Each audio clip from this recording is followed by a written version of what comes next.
You're tuning into Black and White Sports on YouTube. The no-holds-barred truth on sports. The main event starts now. I just found something, man. I just found something that we probably can cut out for a video. This just dropped. Let's see it. Let's see it. Domonique Foxworth, you remember him, right? Oh God, what did he do? Yeah, Is he still with ESPN?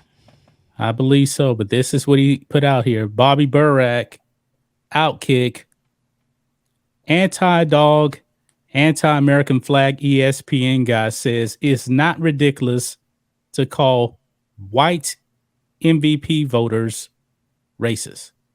Oh. Yeah. I mean, is he serious? Yeah, probably. With him, he's absolutely serious. Now, I haven't read this yet, so we're going to do this real time right here. Okay, let's do it. Domonique Foxworth played fourth-string cornerback in the NFL. He's now an analyst on ESPN, where his mission is to get Twitter to like him for his incendiary remarks about white athletes.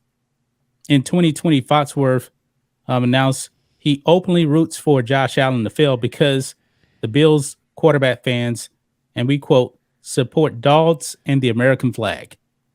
Well, I'm black and I support the American flag and I love my dog. That's right. He came out and trashed Josh Allen fans and then trashed people that love dogs.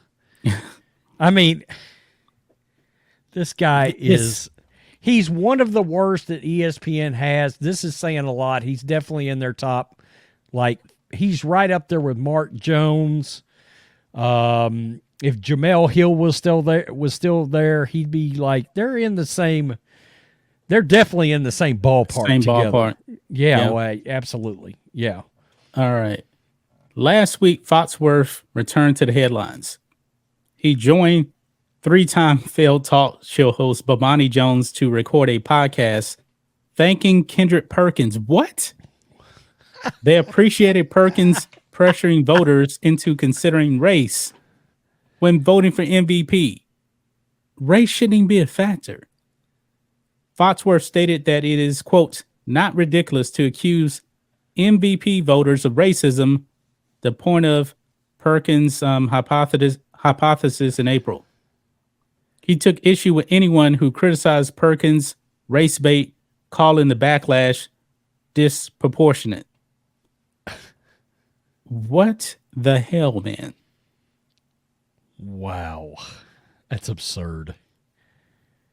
I mean, yeah. I mean, this is crazy because we talked about this over the past, 50 years? How many MVPs in the NBA have been white? Four? It's Larry Bird, Jokic, Steve Nash. And I think they I said 50 years, so I'm assuming that Bill Walton was in there probably. But regardless, all the rest have been black. Oh, Dirk. Okay, yeah. 5-6 guys. Yeah. 5-6 guys in 50 years. But you do need to consider race when voting for MVP. And that it's not ridiculous to call that racist. Much like any hiring practices, it should never even enter someone's It's illegal. Mind. It's illegal to hire based on race. It's got zero to do with this award, period, or any award in sports. No factor. Zero. Should never even talk about it. Oh, actually, they even said right here, just 5 of the past 33 MVP winners are white. 5 out of 33. The rest are black. I mean, come on, man. This is ridiculous. And ESPN, this is all that they do. Race bait, race bait, and more race baiting.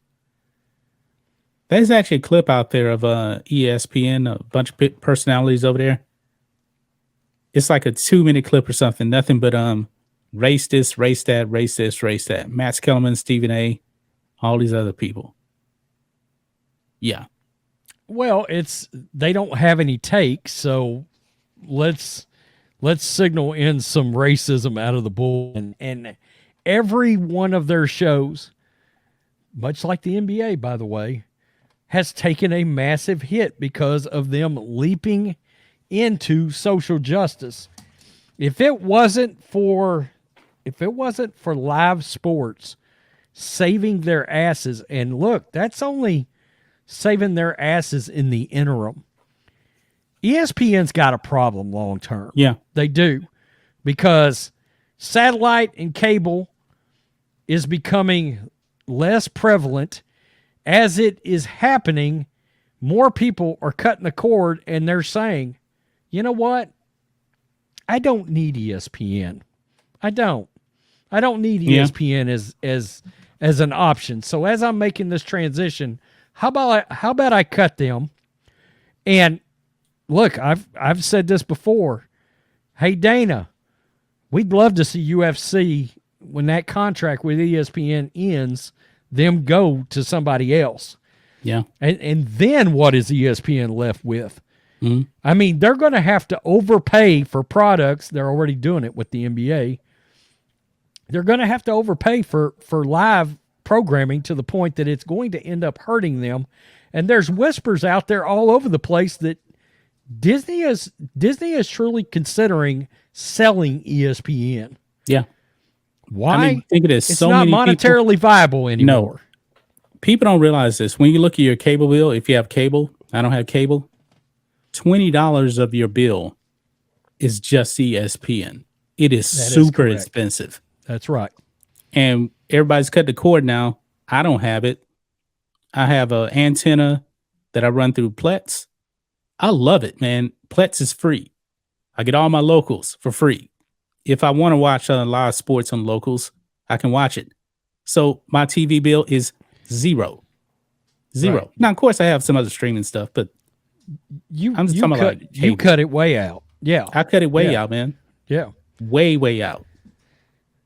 The only reason it was ridiculous, man. My bill with Fubo, I had the lowest tier plan.